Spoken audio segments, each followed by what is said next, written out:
Salut à tous, c'est Roméo de Merci Japon, j'espère que vous allez bien, bienvenue dans cette nouvelle vidéo. Et aujourd'hui on va parler budget, argent, combien ça coûte de vivre à Taïwan. Je vais pouvoir comparer ça au Japon et comparer ça à la France. Je vous avais fait une vidéo quand j'étais au Japon, le coût de la France versus le coût au Japon. Et là on va comparer les trois. Donc c'est parti. En fait je me suis dit que j'allais faire ça parce que là je pars faire du shopping. Et bien me revoilà, je suis à la maison et je me suis dit qu'on allait discuter du coût de la vie au Japon vs la France versus Taïwan et qu'en fait on allait faire un comparatif de tout ça. Et je me suis commandé de quoi manger et boire. Une grande boisson et des gaufres, ça coûte 140 NTD. C'est pas très cher.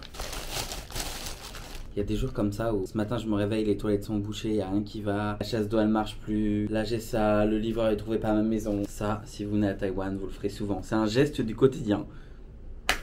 Depuis hier soir, il y a beaucoup de tremblements de terre.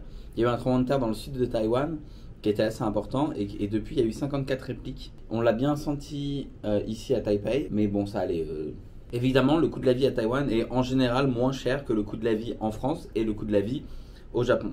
Mais ce que je voulais dire quand même, et ça me semble important de le préciser, c'est qu'en réalité tout dépend surtout de ton mode de vie. Moi quand j'étais au Japon, j'essayais de voyager beaucoup, de profiter à fond, et donc forcément mon mode de vie me coûtait plus cher. D'autant que je mangeais japonais évidemment, mais pas tous les jours. Il y a plein de fois où je mangeais européen entre guillemets, avec des pâtes, avec de la sauce tomate, etc. Ça, c'est des aliments qui en Asie coûtent beaucoup plus cher que si tu manges évidemment japonais ou si tu manges de la nourriture taïwanaise. Alors vous avez probablement déjà vu mon appartement, je vous mets la vidéo si vous voulez la voir ici. Mon appartement me coûte 790 € par mois. Je sais pas, ça va faire 30 mètres carrés à peu près, ou peut-être un peu moins, je m'en rends pas trop compte parce que c'est en ping et je sais plus combien ça fait. Mais bref, parce qu'ici c'est pas en mètres carrés, c'est en ping. Mais au Japon, je payais 703 € pour 35 mètres carrés environ, et pour moins de 30 mètres carrés en France, je payais à Bordeaux 538 €. Au Japon, j'étais à Osaka, et en France, j'étais à Bordeaux. Donc clairement, là, l'appartement le plus cher, c'est celui qui est à Taipei. C'est assez étonnant, parce que Taipei, on se dit que c'est la capitale de Taïwan, mais que c'est pas une ville super chère. En fait, d'un point de vue immobilier, Taïwan est hors de prix. Mais quand je vous dis hors de prix, ça fait même pas sens, surtout dans l'immobilier de luxe. Par exemple, parce que j'ai déjà regardé le prix pour acheter des appartements, etc. Je sais pas forcément, j'ai pas envie d'acheter, hein, mais je regardais juste par curiosité. Et en fait, pour un même appart, ici, tu peux te retrouver avec des apparts plus chers qu'à Paris, juste parce que c'est dans des quartiers assez luxueux, juste parce que c'est dans, c'est dans de l'immobilier très haut de gamme. Si vous voulez acheter, achetez en dehors de Taipei parce que c'est un non-sens total, quoi. Et du coup, le truc aussi, c'est que ça se ressent sur les locations. Les locations sont assez chères en général, même si vous pouvez trouver des petites pépites. Bah, si toi, tu as envie d'être tout seul, ça va être compliqué avec un salaire assez classique, on va dire. Malgré le salaire minimum qui n'est pas très élevé à Taïwan, principalement pour Taipei. Le problème, c'est que si vous allez dans le sud, ça va coûter beaucoup moins cher. Mais ici, bah, tous les gens que je connais, même les gens qui ont des salaires assez bons et assez décents, la très grande majorité sont quand même en colocation quand ils sont pas en couple. Parce qu'en fait, t'as pas le choix. C'est soit c'est ça, soit tu peux pas mettre vraiment d'argent de côté. Donc c'est un peu compliqué quand même. À Taipei, si tu veux être vraiment au centre, c'est compliqué. Par contre, après, si tu veux être un peu à New Taipei, un peu en dehors en fait, dans ce cas-là, tu es prêt à faire pas mal de transport, pas mal de voitures ou de scooters ou tous les matins pour aller travailler, bon bah c'est ok. En ce qui concerne l'électricité, c'est un peu particulier parce que pour vous expliquer aussi ça, c'est important. À Taïwan, il fait super humide. Donc on a toujours besoin d'un déshumidificateur qui est ici, qui tourne en général quasiment tout le temps, et je le vide, et je vide des dizaines de litres d'eau par semaine. Enfin même, je le vide, je sais pas, une fois par jour minimum, 2 fois même.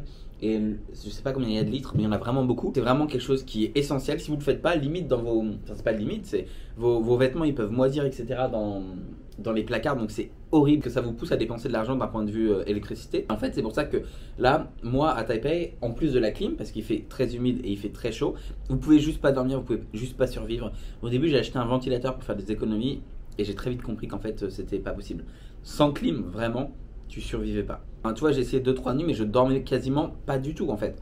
Donc je me suis dit, bon bah, je vais pas me bousiller le sommeil, tant pis, je vais faire marcher la clim quoi. C'est vrai que j'ai été habitué à l'humidité du Japon où je me plaignais déjà beaucoup, mais en fait je pensais pas qu'ici c'était à ce point là. Mais du coup, en électricité en France, je payais 28 € par mois, au Japon 20,10 € sans la clim parce que je comptais pas la clim. Mais là en fait, je suis obligé de compter la clim parce qu'elle tourne toute l'année. Et ici, le mois dernier, j'ai payé 44,25 € en sachant que le déshumidificateur tourne beaucoup, les ventilateurs tournent beaucoup, et en plus de ça, la clim, elle tourne quasiment en permanence quand je suis à la maison, parce que sinon bah, je suis sur mon canapé, je suis devant la télé et je dégouline quoi, de sueur, donc pas ouf. Et du coup, vous l'aurez compris, l'électricité la moins chère, c'était celle au Japon. En ce qui concerne l'eau, en France c'était dans mon loyer, au Japon c'était 9,30 € par mois, à Taïwan c'est 9,40 € ce que j'ai payé le mois dernier. Bon, voilà, ça comprend la douche évidemment, je fais la vaisselle à la main, Et puis après, j'ai mes toilettes. Voilà, c'est à peu près tout ce qui fonctionne à l'eau dans l'appartement. Pour le gaz, j'en ai pas ici, donc je ne peux pas vous dire. Mais je sais juste qu'en France, j'en avais pas non plus, mais au Japon, je payais 9,30 €. Là, évidemment, en France, avec le coût de la vie qui a explosé, le coût de l'électricité, je pense qu'aujourd'hui, les tarifs que je vous donne là en électricité et en gaz sont plus du tout les mêmes, malheureusement. Pour ce qui concerne Internet, en France, j'avais un forfait RAID illimité, etc. À 18 € par mois à vie, qui était franchement plutôt bien, qui marchait bien. J'ai eu de la chance pour le coup. Et ensuite, par contre, au Japon, je payais plus de 50 € pour 50,50 € exactement. J'avais JCOM comme opérateur internet. J'avais pas de télé, j'avais pas de téléphone, rien. On parle de juste internet et je payais plus de 50 €. Et moi, ça me semblait fou parce que tu avais plusieurs débits en fait. Tu payais au débit et moi, j'avais pas pris le meilleur débit. J'avais pris le débit à 300 mégabits par seconde en download. Et pourtant, mais je me disais, mais c'est hors de prix. Par contre, à Taïwan, je suis assez content parce que c'est moins cher, même si ça reste quand même assez onéreux. Je paye 32,50 € pour 100 mégabits, donc le débit est beaucoup moins important. Mais c'est 100 mégabits très stable. Pour le forfait mobile, en France, je payais 9 € avec Bouygues et j'avais 50 gigas d'internet, appels et SMS illimités. Parce que ça a augmenté entre temps, c'était à 3-4 ans. Au Japon, je payais 23 € avec Line Mobile, mais j'avais que 10 gigas d'internet, pas d'appels, pas d'SMS, rien. Et ici, je paye 19 € par mois, tout est limité. Il y a pas de... À Taïwan, il y a plein de forfaits où vous n'avez pas de limitation de data. C'est-à-dire que là, j'ai vraiment data 100% illimité, au débit maximum en permanence. Et donc, en vrai, ce que j'aurais pu faire, c'est que j'aurais pu utiliser mon téléphone et partager ma connexion et avoir en fait pas besoin d'avoir internet à la maison. C'est juste que j'ai plein de choses qui sont connectées, mes ventilateurs sont connectés, mes lumières sont connectées, ma télé est connectée. Bref, ça aurait été un peu pénible quand je veux jouer par exemple à la PlayStation 5 ou quoi en ligne, de pas avoir internet à la maison.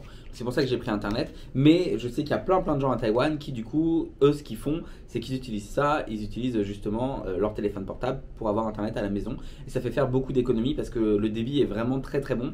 Taïwan a un super réseau, tous les opérateurs sont à peu près équivalents, et franchement il n'y a pas grand chose à dire. Je paye 19 € par mois pour tout illimité sauf les appels et les SMS. Les appels, les 5 premières minutes sont gratuites, et les SMS ils sont à payer à chaque fois. Bon, voilà. Après, je fais pas d'appel de 30-40 minutes en général. À Taïwan, c'est comme au Japon. Tous les gens utilisent l'application Line, qui est une application de messagerie. C'est comme WhatsApp, c'est comme Messenger. Et donc ça, c'est gratuit à partir du moment où vous avez une connexion Internet. Donc en fait, la majorité des gens, on s'appelle sur Line et ça suffit amplement. Il y a même plein de marques qui ont des services clients sur Line. Donc en fait, Line, c'est vraiment un hub central. On peut aussi commander des taxis à la Uber. Donc bref, voilà. Line, c'est vraiment quelque chose de central, ce qui fait qu'en fait, on s'appelle moins sur nos téléphones. On va parler du budget sorti. En France, je dépensais environ 80 € par mois parce que j'allais au bowling, comme je l'avais dit dans ma précédente vidéo sur le coût de la vie Japon versus France. En gros, je dépensais vraiment 80 € par mois dans les sorties. Et plus en gros un peu aussi pour le loisir grosso modo. Au Japon, je dépensais 108 € par mois. Pas parce que c'était plus cher, mais surtout parce que j'en faisais un peu plus. En fait, au Japon, j'étais vraiment dans un mode de vie en me disant bon je gagne correctement ma vie, j'ai la chance de gagner correctement ma vie, il faut absolument que je profite à fond parce que le Japon, c'est pas le pays de mes rêves, c'est pas le pays dans lequel je me vois rester pour toujours, et donc dès que j'aurai une opportunité ailleurs, je partirai. Et donc au moins zéro regret sur ce que je fais, sur toutes les activités que j'ai fait. Et au Japon, j'ai fait tellement de choses que je regrette pas.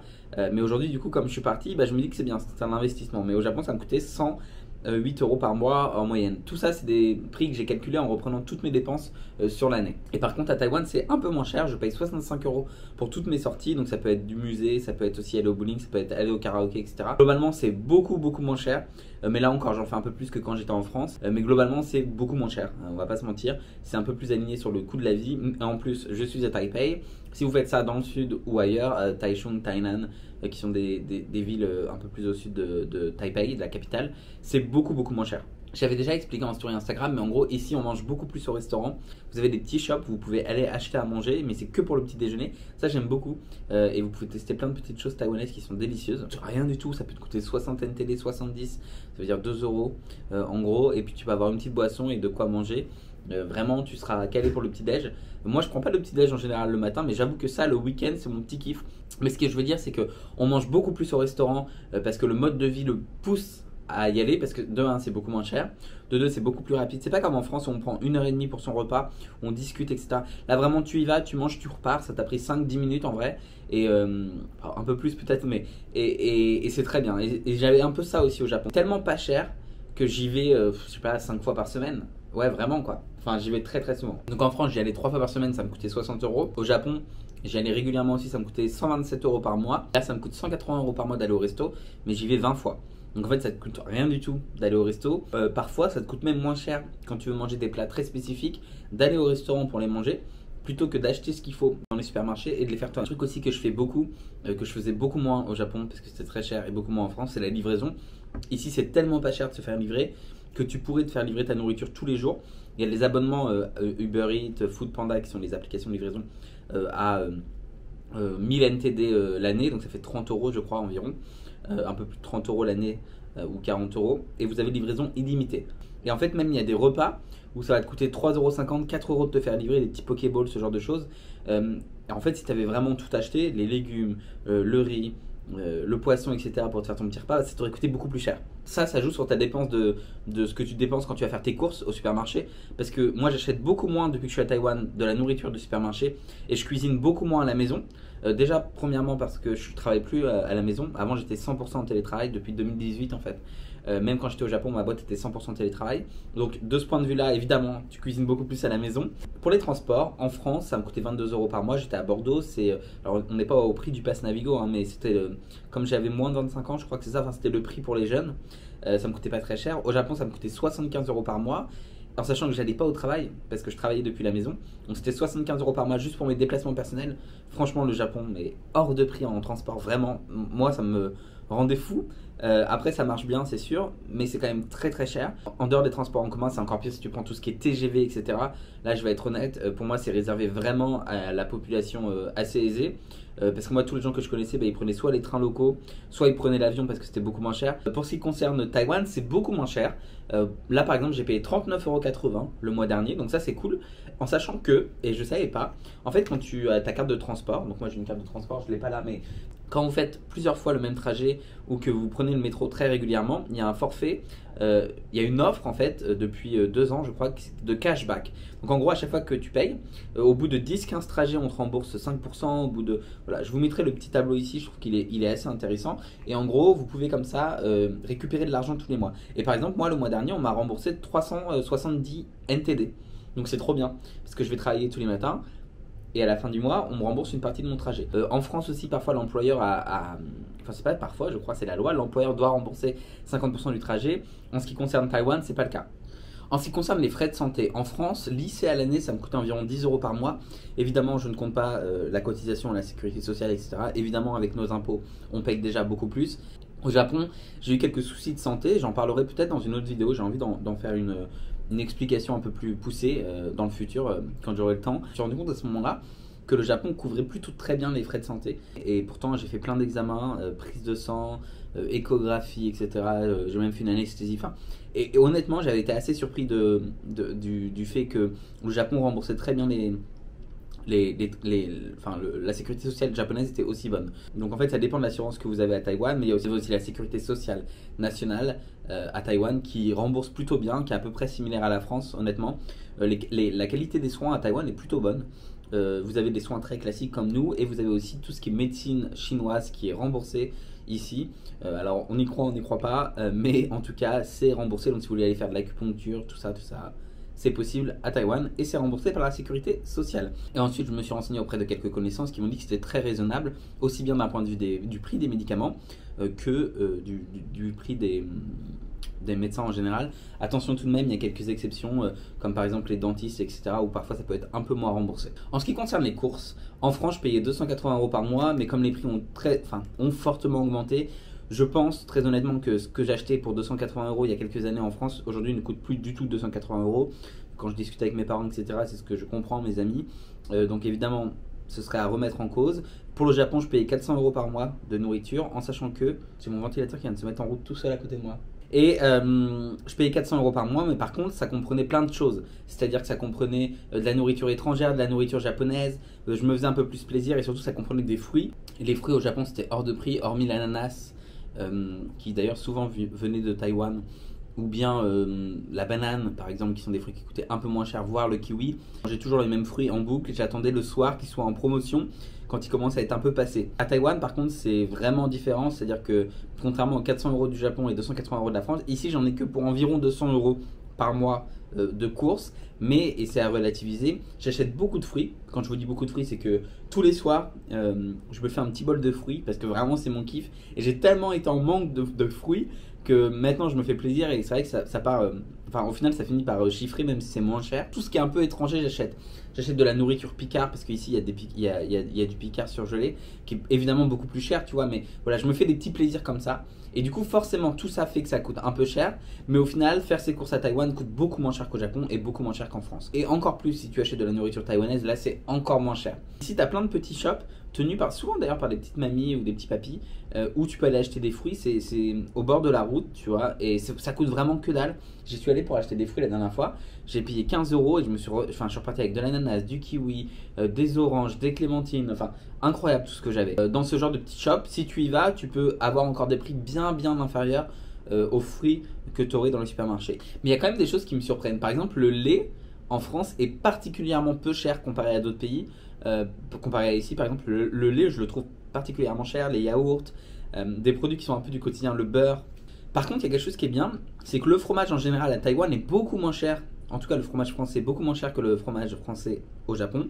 Parce que ici, vous avez des carrefours aussi. Et du coup, dans ces grandes chaînes françaises, ils importent des produits de France et de l'étranger. Et ça coûte un peu moins cher. Alors qu'au Japon, le moindre petit bout de démental, tu devais aller dans un magasin spécialisé et tu payais un rein, quoi. Je paye moins cher de courses aussi parce que je commande plus de nourriture à la maison. Et donc comme je commande plus de nourriture et que je veux plus manger au restaurant, j'ai besoin de moins acheter à manger et donc moins dépenser au supermarché parce que je mange à l'extérieur. Donc en fait tout ça est à compenser au global. Pour ce qui concerne les produits de première nécessité, on en avait discuté dans ma dernière vidéo sur le coût de la vie au Japon. Moi quand je dis produits de première nécessité, j'entends papier toilette, j'entends brosse à dents, etc., etc. Pour moi, à Taïwan, ça me coûte moins cher, ça me coûte 10 € par mois, alors qu'en France et au Japon, ça me coûte à peu près la même chose, 15 € par mois. Donc voilà, après, après c'est pareil, quand tu es tout seul, tu dépenses beaucoup moins, ça c'est sûr. En ce qui concerne le coiffeur, bon, c'est le monsieur qui a la plus grosse calvitie de YouTube qui vous parle. Mais en France, ça me coûtait une vingtaine d'euros. Au Japon, ça me coûtait 9 € parce que j'allais à un petit magasin qui s'appelait QB House. Ici, il y a des petits coiffeurs à 110 NTD, donc 3,30 €, 3,20 €, un truc comme ça. Ils coupent les cheveux en 5 secondes. J'y suis allé la semaine dernière, vous avez peut-être vu la vidéo. Bon, bah voilà, c'est très bien, j'ai pas besoin de plus. Ça me coûte 3 €. En ce qui concerne les impôts, évidemment, je pense que le pays où on est le plus taxé, ce sera la France. Moi, en plus, c'était un peu particulier. J'étais célibataire, je gagnais correctement ma vie, j'étais assez taxé. Du coup, je ne pouvais pas comparer ensuite à mon imposition au Japon, mais je vous mets quand même ici encore des tableaux de comparaison d'imposition, notamment au Japon et à Taïwan, pour vous rendre compte. À Taïwan, si tu gagnes moins de 80 000 NTD, comme je vous l'avais dit, vous êtes taxé à hauteur de 5%. Et ensuite, sur ce que vous gagnez en plus, c'est des tranches, c'est comme en France. Mais si vous êtes dans une classe moyenne basse, vous ne serez pas tant taxé que ça. Là, l'inflation commence à toucher les Taïwanais et Taïwanaises de façon assez importante. Pour la première fois depuis longtemps, Taïwan s'en était toujours bien sorti. Et en fait, Taïwan d'ailleurs espérait essayer de garder des salaires un peu bas dans l'espoir que l'inflation ne monte pas. En ce qui concerne la taxe d'habitation, en France, je payais 680 €, mais elle a été supprimée. Au Japon, c'était presque 1200 € par an. Ça piquait, ouais, franchement, ça piquait. Et à Taïwan, je ne la paye pas. Il y a quelques taxes et tout à payer, mais tout est géré par la proprio. Moi, mon loyer intègre toutes les taxes. En ce qui concerne la TVA en France, elle est à 20%. Au Japon, elle est à 10%. À l'époque, au début, en 2019, quand je suis arrivé pour vivre au Japon, elle était à 8%, puis elle a été montée à 10%. Et là, à Taïwan, elle est à 5%. Ce qui fait que sur ça, c'est pour la TVA généraliste. Après, il y a des petites spécificités selon le domaine. C'est pareil en France, la TVA dans la restauration n'est pas la même qu'au global, mais du coup, là, je parle de la TVA globale. Ici, elle est à 5%. La TVA est moins faible, mais je tiens quand même à rappeler quelque chose plutôt global, c'est que évidemment, le coût de la vie coûte un peu moins cher à Taïwan, sur la nourriture, etc., les transports notamment, mais il faut rappeler, et c'est important de le dire, que les salaires des Taïwanais sont beaucoup moins élevés et que le salaire minimum est beaucoup moins élevé. Petit récapitulatif total. J'aurais pu rentrer dans les détails et d'ailleurs si vous avez des questions je vous répondrai en toute transparence parce que ça me semble important dans les commentaires. Quel était le coût de ma vie en France? En tant que célibataire seul, j'étais à 1121 € par mois. En ce qui concerne le Japon, je payais 1592 € par mois, notamment parce que c'était 50% du budget, c'était mon loyer, donc c'était pas donné. Après, la nourriture coûtait très très cher et les transports. À Taïwan, j'en ai pour 1300 € environ, 1350 €. Mais par contre, quand même, Je pense que si c'est si élevé, c'est lié à une seule chose, le loyer qui est très élevé, mais pas que. C'est lié au fait que je commande tout le temps, parce que je mange beaucoup à l'extérieur et au restaurant. Et quand je vais faire mes courses, j'achète des produits un peu étrangers, de la sauce tomate, tout ça.